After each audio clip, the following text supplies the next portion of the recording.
Það gaman að sjá þetta svona fyrir sér, að annars kannski frekar leiðilegt landslag gatnamótin, en kannski þyrfti að setja girðingu fyrir, ég veit það ekki, en mér finnst það líta betur svona út. Þetta hugmynd frá Hrafni Gunnleifssyni og ég fótósepaði, ég man ekki hvað, Reykjavík, hvað heitir myndin hans, upp úr 2000 eða 2000 sem hann gerði, teiknaði turnana í skuggahverfinu og var með mjög róttækar hugmyndir og ein hugmyndin var að vera færa Árbæjarsafn í Hljómskálagarð.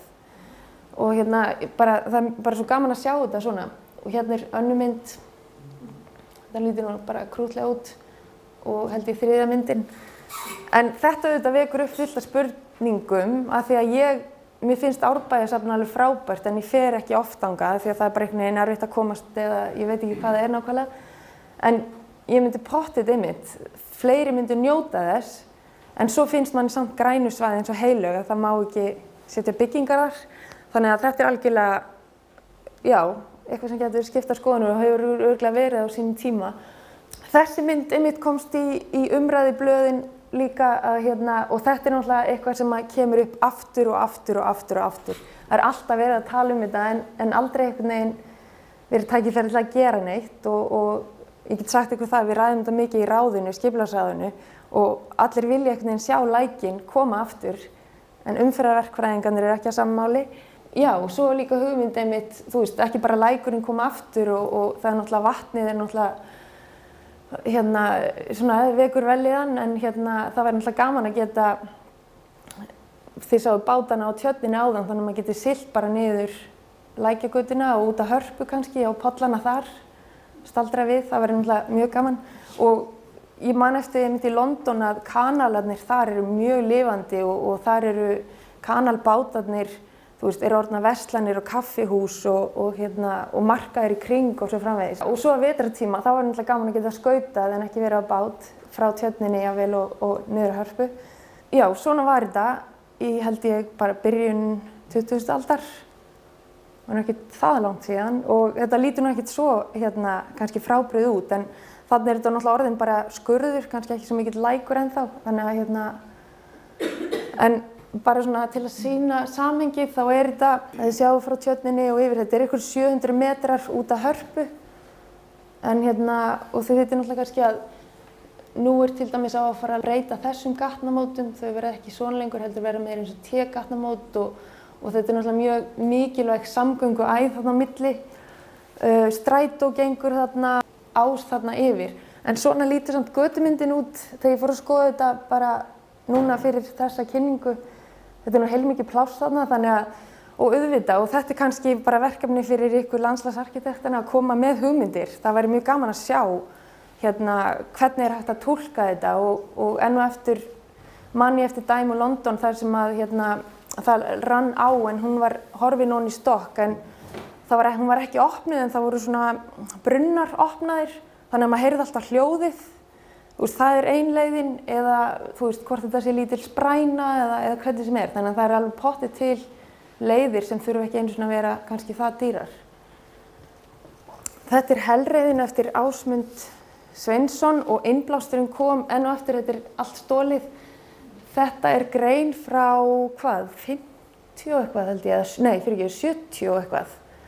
Og textinn þarna talar að það hafi verið sjónvarpsviðtal við Ásmund Sveinsson og hann var að tala verkin sín og sem í rauninni mjög svona framsækið að hann talaði að hann vildi alltaf að verkin væri hluti af landslaginu og hluti af mannlífinu í rauninni.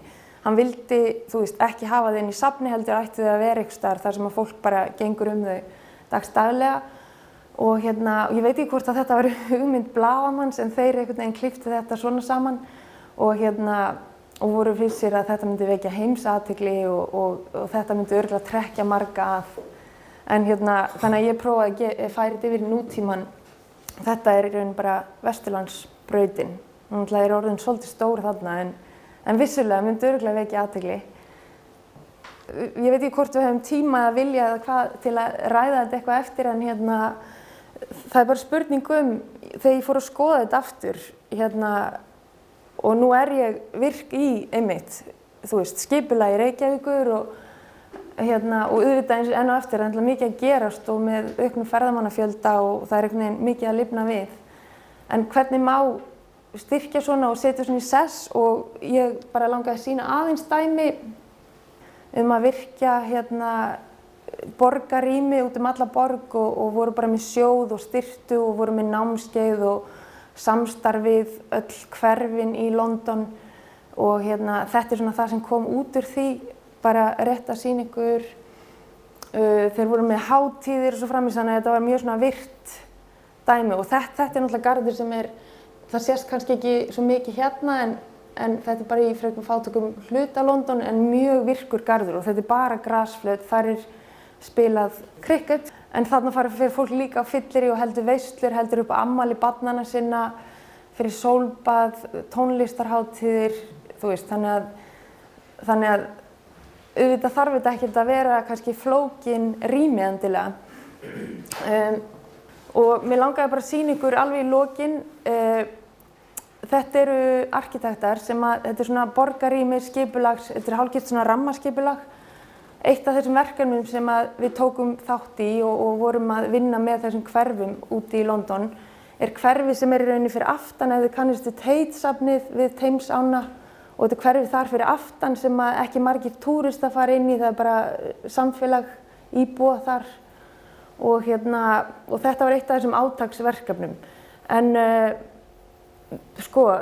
það sem ég var að spyrja hvernig getum við virkjað þessi svæði, hvernig getum við fengið fólk í lið með okkur, fjárfesta í lið með okkur. Og þetta var svolítið svona tilraun til þess. Og þeir reyndu að gera svona skipulag svolítið á mannamáli og kannski svolítið rómantískt og segja svona sögu. Af því við vitum að það er það sem fólk kaupir og fólk skilur þegar þú fer að segja sögu. Og þeir kölluðu þetta, Bankside er bara svæðið sem umræðir Urban Forest. Og þeir bjuggu til eitthvað svona skóg og sögur hluti sem gerast í skógi á þessu svæði. Og þetta var samkeppni eins konar rammaskipulag, en þeir gerðu náttúrulega bara þessi hefðbundnu greiningar, landnotkun og ekki síður það fóru þeir inn í hvaða stofnanir eru á svæðinu, hverjir geta unnið með okkur. Þú veist, þetta er ekki bara yfirvöld, hvernig getum við fengið fleiri með okkur í að virkja þetta svæði. Local networks, hvernig vinna allar þessar stofnanir, skólar, félög eða hvað það er, hvernig vinna þau saman. Og hvernig getum við fengið alla þessa í lið með okkur og greindu það mjög vel. Glæran sem vandar inn er í rauninni þetta tungumál sem þeir settu upp og þeir skilgreindu öll borgarrýmin sem stað í skóginum og það er lækurinn, það voru svona göngustígar sem voru ekki beint skilgreindir en svona gönguleiðir, það voru stígakerfi sem voru meira svona beinaleiðir og skilgreindir og kannski malbikaðir eða lagðir stígar og sýndu það á kortinu. Þetta er göngustígur, þetta er lækjar, farvegurinn og svo rjóður og er rjóðurir og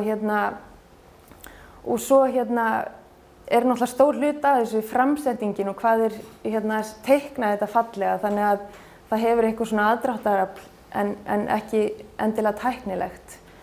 Þannig að öll skýrslan einhvern veginn gengur út á þessa sögu, hvernig getum við plantað fræjum hér og þar og skilgreindu öll verkefni út frá því að planta fræjum, að rjóðurstaðirnir þar sem að fólk hittist og svo framvegis. Svo fara þessi fræ að vaxa og hvernig sjáum við það fyrir okkur næstu 20 árin og hvernig kannski þessi fræ fara að vaxa og verða að skógi þar sem mörg tré er líka bara svona mjög vel skilgreind verkefni og misstór og alltaf gera þeim mjög fallega teikningar en svo líka tæknilegar teikningar með og þetta var í raun bara verkefni að skilgreina þessi verkefni, segja þessi sögu og fá fólk í lið með sér og þeir tala einmitt fjárfesta að selja söguna og svo þú veist, þegar fjárfesta kannski einhverju byggingaraðili kemur þarna inn að þá myndast eitthvað fjármagn og einmitt í Reykjavíkurborg í Vogabyggðinni Þar hefur Reykjavíkurborg farið þá leið að semja við lóðarhafa innviðagjald, þannig að allur kostnaður lendi ekki á Reykjavíkurborg. Mér skilst að þetta sé 5 milljarðar innviðagjaldið. Þannig að, og það hefur líka verið hótelið á Laugavegi, Laugavegi 120 þar sem við Hlemm, þeir fengu auki byggingamagn og þá kom Reykjavíkurborg tilbaka og sagði, ok, þið fá auki verðmæti, hvað ætlaði að gefa tilbaka? Og þeir ætla að taka að sér að gera torgið fyrir framann. Og þetta bara nákvæmlega sama hugmyndafræði og þetta verkefni byggir á að borgin eða yfirvöld settu pening í að búa til rammann og búa til öll þessi verkefni að mjög mismunandi stærðargráðum og svo eru bæði íbúar og fjárfestar og stofnanir og rekstraraðilar í hverfinu sem eru allir svona meðvitaðir þetta. Bara já, við erum skógurinn og þegar það losnar peningur þá tilbúið verkefni og það getur verið hluti af samningsferlinu jafnvel.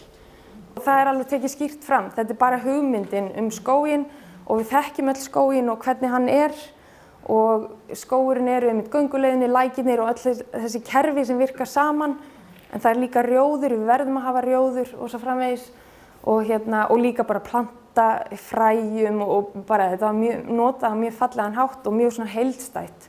Og það til alveg félag í kringum þessa hugmynd sem heldur þessu á lofti og þetta held ég bara, já, ég veit ekki, 2005 kannski eða eitthvað sem þetta var gert og ég bara ennþá að sjá verkefni koma út úr þessu þannig að það haldið mjög vel utan þetta. En þetta kannski bara svona spurningar mitt, vissulega, þú veist, það mikið við að byggjast upp í borginni, hvað með mannlífið, verður það til, það sjálfsprottið? Þurfum við að halda utan hægt að hanna mannlíf?